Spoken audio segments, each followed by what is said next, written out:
I would take on employees, but I'm worried that they'll steal my business from under me and take all my customers and set up in my area and be a rival. If I had £1 for every time I'd heard that as an excuse for not taking on employees, for not growing your business, I wouldn't have to be a window cleaner for very long. It is a common thing that I hear when talking to people who, when they realise, obviously, I've got employees and stuff like that, and we strike up a conversation and all this sort of stuff, and they say, well, you're not worried about them stealing your work and stuff like that. No, I'm not. The thing is that you have to look at how easy what you have done is. And we can all blow smoke up our backsides, and we can all turn around and say, oh yes, well, it's dead easy to start a business and blah, blah, blah, and all this sort of stuff. The reality is, it is a fucking chore. It is a task and a half. Excuse my French, right? But it is absolutely, an uphill battle, right? Most people that have a job are not interested.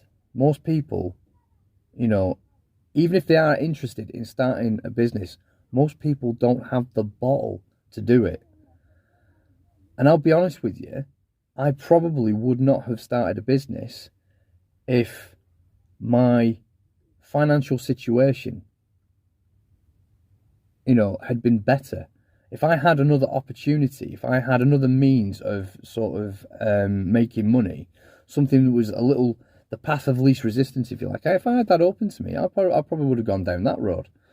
But the reality is that, I was up the creek in a razor wire canoe, and I needed options, and the options were start a business or, resort to sort of less than savoury things that I could do to make money. I chose to start a business. When you're in the pit of hell, yeah, you will do what it takes to sort of, make good. You will do what you have to do. Desperation does funny things to people, okay? And I wish I could sit here and go, oh yes, well, I started my business because I saw a gap in the market and I analysed my customer bollocks. I was up shit creek in a razor wire canoe and I needed money, right? So I started a business. And it wasn't really a business. It was me, a ladder, and a bucket. And to start with, it was just a bucket because I didn't even have money for a freaking ladder, right? So the thing is yes, I started a business, other people started a business and all this sort of stuff. But did I have any other easier options out there? Not really. The area that I live in Blackpool, there's a lot of seasonal full-time work, or you have to leave the area to go and seek full-time work. I didn't even have a car. So my options were really, really limited, okay? So anyway, back to the matter at hand, okay? Let's say, for argument's sake, you start your window cleaning business, or you've got it to the point where you've leveraged out, you're working as hard as you can, you've got so much work you don't know what to do with it, you need someone to help you, okay? Let's say you're a traditional window cleaner, and you have a ladder, and all you want is another guy to come and help you do the lowers, and all this sort of stuff, The reality is, the relationship you've built up with those customers is key. And it goes back to what I've said in other videos. If you have a good relationship with the customer, if the customer knows, likes and trusts you, they will stick with you, okay? But let's assume for a minute that they don't, okay? Let's assume for a minute that you have taken on utter scumbags as customers, right? Which does happen. I have a few on my round up to now, right? But let's assume for a minute the guy you've taken on goes, well, actually, Mrs. Jones, I'm setting up on my own and blah, blah, blah, and, and I'll charge you £2 less a month than what Chris does, sort of thing. I'll make it worth your while. Come on my round and all this sort of stuff, right? Let's assume they do, and they just go, right, okay. It's not going to bring your business crashing down around you. When all said and done, the value within your business, when you're a sole trader, okay, sole trader, as a window cleaner, as an electrician, whatever, okay, the value in your business is you. It's not anybody else, okay? Only you do what you do the way you do it, okay? So the thing is the customer, assuming you've got a good relationship with that customer and they like you, they know you, and they trust you, and you do a good job, and you're a person of integrity, and you do, and all that sort of stuff, you tick all those boxes, the customer, for the sake of £2, is probably going to go, no, you're all right, mate, don't worry about it, right? But the thing is, you know, the barrier to starting a business is, you know, anybody can do it, but not everybody can do it well. So the thing is that, you know, I've seen it myself with a person that used to work for me, and I've got actually, I'm not going to mention the guy's name because I'm not going to sort of rub his nose in it and all this sort of stuff. This is not about me sort of going, ha ha, you know, joke's on you, mate. But the guy that used to work for me, he ultimately set up a business and he did really, really well in the short term. But he didn't have the fundamentals nailed down. He didn't know about sort of putting money aside for taxes, etc. He spent money like it was going out of fashion, took a load of guys on, etc. And ultimately ended up, you know, being forced to sell his business because he realised it wasn't sustainable, okay? So here's the thing. Even if a person has loads and loads of money and wants to replicate what you have done, right, as has been proven with this other guy, and who remains nameless, right, the reality is not everybody can run a business successfully.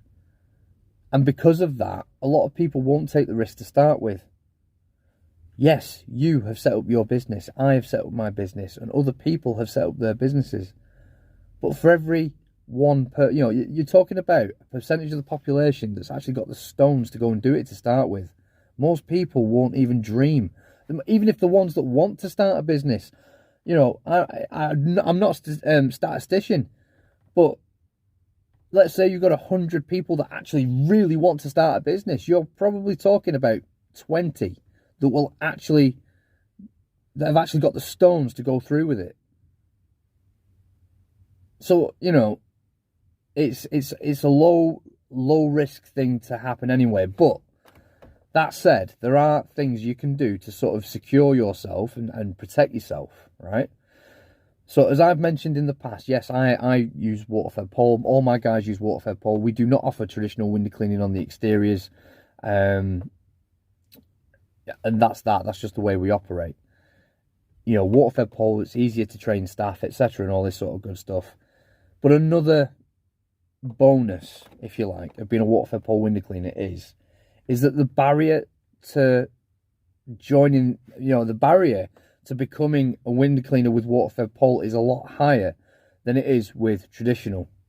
If you have a guy that starts a traditional window cleaner, if you start your traditional window cleaning business, you grow it, fantastic, and then you bring another guy in, all that guy has to do to, in theory, be as good as you is do what you have done, spend what you have spent, and go and do what you've done.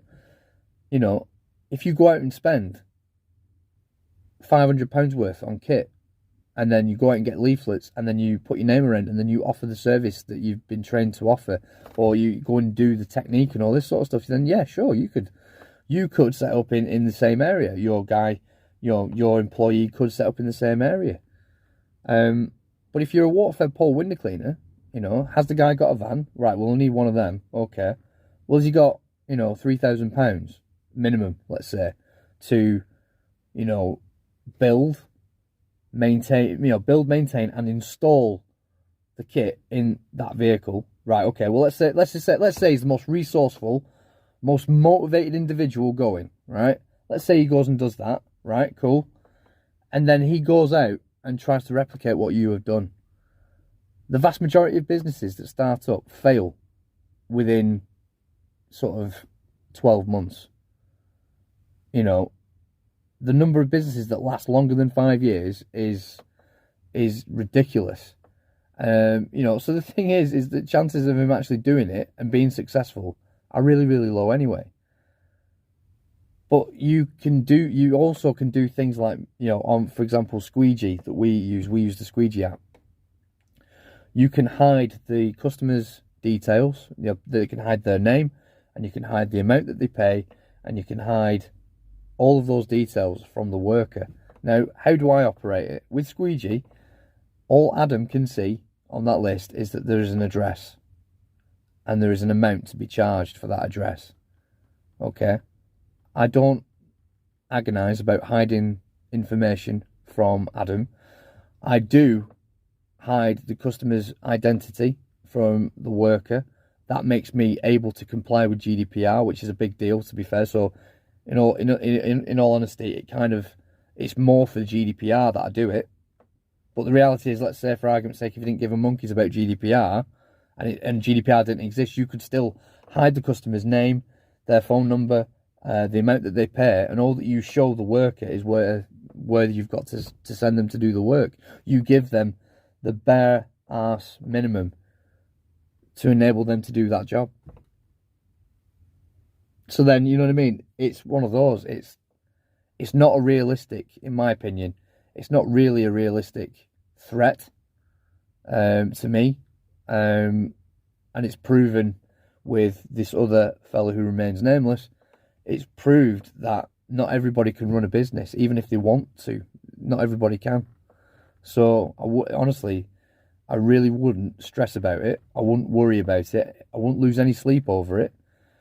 If you need a person to join you and help you and, you know, to become an employee in your business, and you can afford it, and you've done your due diligence, and you know that the guy's not a scumbag, you know that the guy, to the best of your ability, is a decent bloke or girl, what have you, then really, you know, it's not the end of the world. And I must admit, it did terrify me to some degree, taking on an employee full-time. Not because I was worried about him stealing my work, not because I was worried about him giving the business a bad name. You know, I was worried, if I'm honest about it, I was worried because I have worked for some terrible bosses in the past who have let me go, you know, needs of the business, etc. You've been let go, it's, you know, and all that sort of good stuff, and I've been treated like utter crap in the past. And my biggest worry was being a better boss than the bosses that I've had in the past. But the fact that that person ultimately depends on you and your business being successful so that they can feed their kids, initially, that was terrifying. Because I was like, right, well, it's got to work. Because it's not just my family who accept the risk. You know what I mean? It's other people's families that are going to be impacted if this goes south. So that was my biggest worry about taking on an employee, not whether or not they're going to steal my freaking business. Yeah. You know, you've just got to be realistic, understand that not everybody thinks like you. You know, the value in your business is you. There's only you are going to care about your business as much as, you know, as much as you. That's that, okay? And if someone wants what you've got, they've got to do what you've got. And the reality is, you and I both know, if you've started your business already, you already know how bloody hard it is already. Yeah? So, all I would say to anybody that wants to try and steal my business is, good luck, mate. You're going to freaking well need it. Because I've grafted my arse off like my life depends on it. Because my life does depend on it. Someone wants to come and take what I have created, you know, I will fight you to the death. Okay, so that's that. You know, there's no threat to me by someone starting up in my area. Even if I have had a past relationship with that person, even if they've worked for me in the past, they're of no threat to me. There's of no consequence, because the customers that we take on, they see the value in what we have to offer. Okay, they know, like, and trust me as an individual. Okay, and ultimately, you know, my values are what I've imprinted onto my business. The customer, you know, is ultimately, because we've profiled the customer, yeah, they're not the sort of person to just sort of up sticks and leave because, oh, someone's fluttered their eyes and made a cheaper offer. And if they are, good luck to them. They can go. I'm not interested. So I hope that this video has been insightful. I hope it's been of some use to you. You know, is it something that you've been worried about, taking on employees and stuff like that? If so, let me know in the comment section.